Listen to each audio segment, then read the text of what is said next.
Hey everybody, Jason here.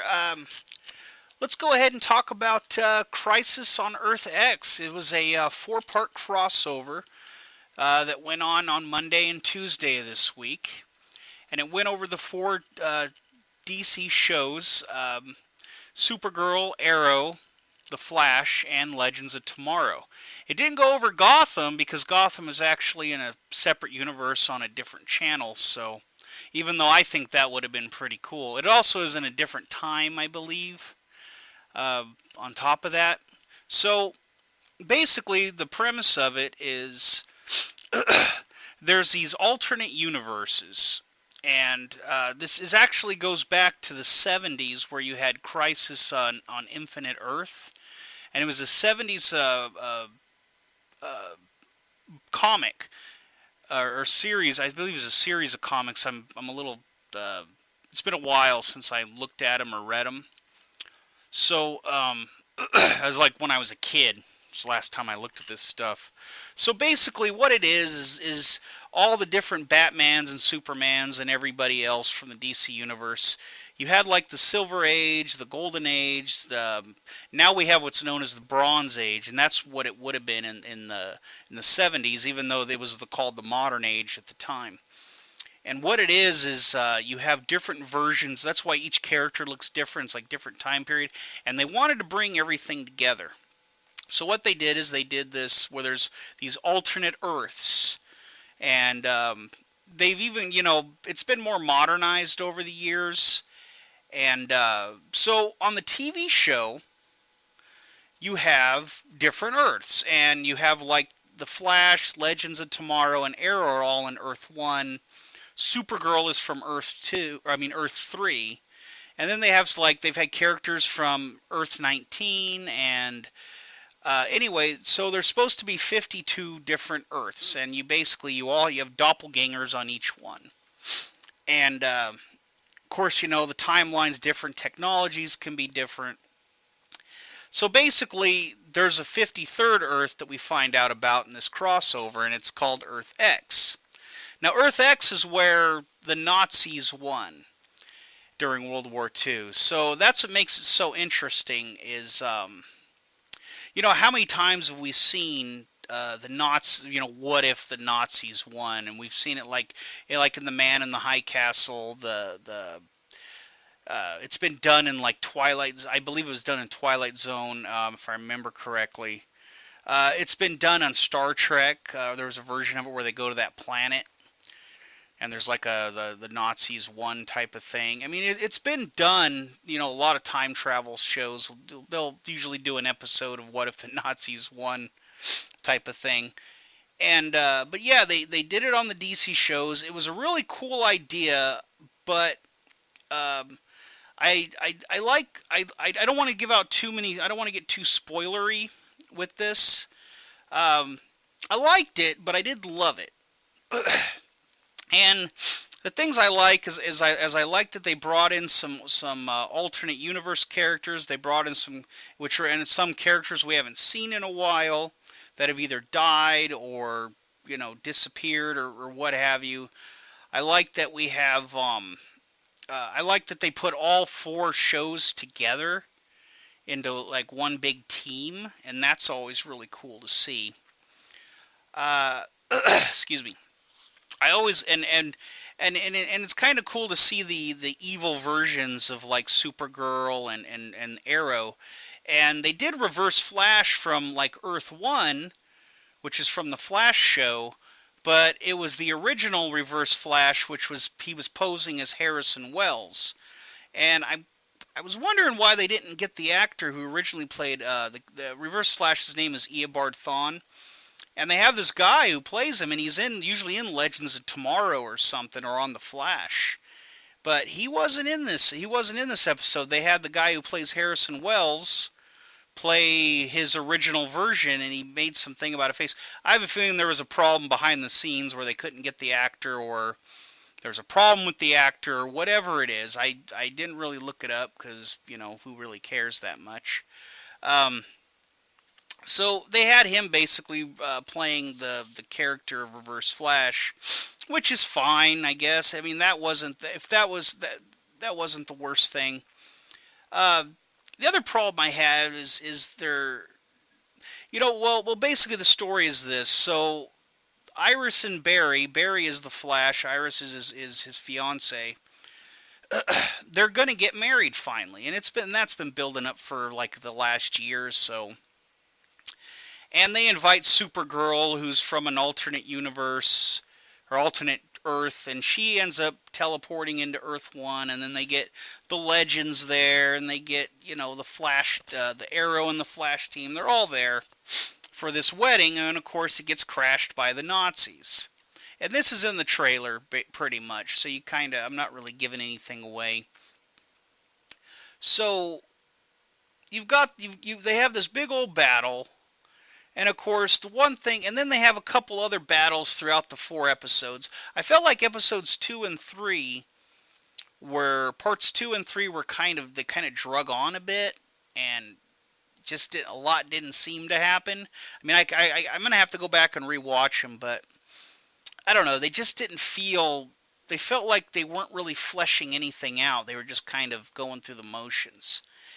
And so you have, so they have all these different battles and all these different in the different episodes, and the cops never show up. The military never shows up.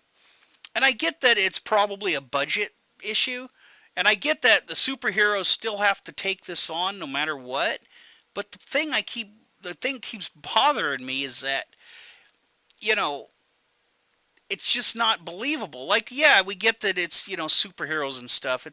But in the reality of these shows, the cops usually show up for a lot of things. Like something happens, and being that the Flash works for the police department, and usually something's going on, and especially with something this big where you got Nazis running around shooting people or shooting at people and what have you, and all these superheroes, this big superhero team is fighting them. You would think somebody would show up. Nobody shows up, and it really didn't sit right with me. It's like in those old like 80s movies where there's a big shootout and somebody gets killed, and then like the cops never show up and nothing ever happens. And I don't know, that was just bad to me. It seemed like it was just something that they should have addressed. But okay, I can let that go.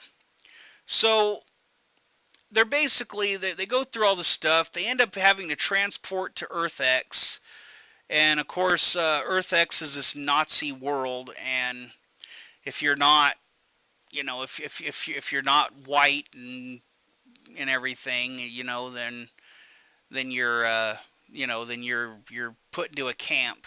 And of course, all the heroes are put in camp with like dampeners, so they can't use their powers, and they basically run into an old character, which is he's in the trailer, Captain Cold, and it's basically the alternate universe Captain Cold, because Captain Cold is dead. But the beauty of Captain Cold is that Wentworth Miller is so good at playing him that I'm just so glad that they put him in, because I missed that he's been dead on Legends of Tomorrow for like the last 2 seasons. He died at the end of season 1. We're in season 3 of that show, and it just sucks because he was like the best part of it. And it's not that the rest of the show isn't good. Like, all the characters are good in their own right, but he just like stole the show good. And none of these shows have like the best actors in the world. These are more, these shows aren't to make you think; they're just to make you, entertained.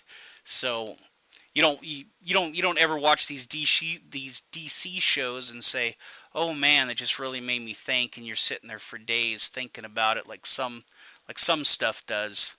So but that's whatever. But yeah, they brought in some characters we've never seen, and I thought would never be put into these shows. Let alone, I mean, they're like obscure comic characters that aren't even. I mean, they're not really obscure, but they're just not well known. They're not like your Supermans and Flashes and stuff. They're just these. They had some heroes that were just kind of like not as well known. It was just kind of neat to see them whenever they do that. That's always really cool. And So they do that. Now the other problem I had is that you've got Supergirl and Arrow from the Nazi universe, and I didn't believe them. I just didn't believe that they were them. I felt like it was Supergirl and Arrow and Green Arrow just pretending to be Nazis. That's what it felt like. Like I didn't feel like they were really the bad guys, even though I knew they were the bad guys and they were going through the motions. But it didn't have that level of believability. And I think the problem with this whole thing is that it was a great idea, it was a great concept, but the execution was lacking. It needed it needed to be something. It was rushed, and there was things that they didn't really pay attention to, details that they could have done. But I think it would have been so much better if they would have stretched this out over the all four shows over the course of a whole season, or at least half a season, like the last half, and then had a big crossover finale. And they could have had all four of these shows connected, and that would have got people watching all four shows, which makes them more money because the sponsors love it when you're watching. So I think it just could have been so much better if they would have just stretched this out and really made it like a big deal instead of just having this whole rush through four episodes, just wham bam, we're done. And the ending of it, I'm not going to give it away, but the ending was very sad and very happy all at the same time. It had one of those endings, and but like I said, it could have been just so much better. And I always wonder, and the thing is back in the 60s and 70s, all TV shows, even the 80s, and a lot of the 90s. Now that I think about it, a lot of the TV shows back then were episodic, as far as it was adventure of the week type of stuff. And nowadays we've had shows like Lost and um, you know things like Game of Thrones and Dexter and True Blood, and we've had like Man in the High Castle and all these Netflix and uh, Amazon and Hulu shows that come out, and everything is like you have to watch every episode to understand. And we even had in the 90s, we had like Babylon 5 where you had to watch every episode. And if you missed an episode, you could easily miss what was going on. You had to go back. You couldn't just jump in anywhere. And I think it even got like that with like shows like Voyager and Deep Space Nine, which I never liked Deep Space Nine, but one day I'm going to give it another chance. I just haven't been able to yet. I love like Voyager and Enterprise and Original, and I even like Next Gen, but even Next Gen had its adventure of the week, and so did Voyager. But Voyager also had a story towards the end. And I think, as far as television, it's funny because as a society, we get more and more like we want it fast and we want it now, and we don't have the attention span we used to. But with certain TV shows, we have that attention span.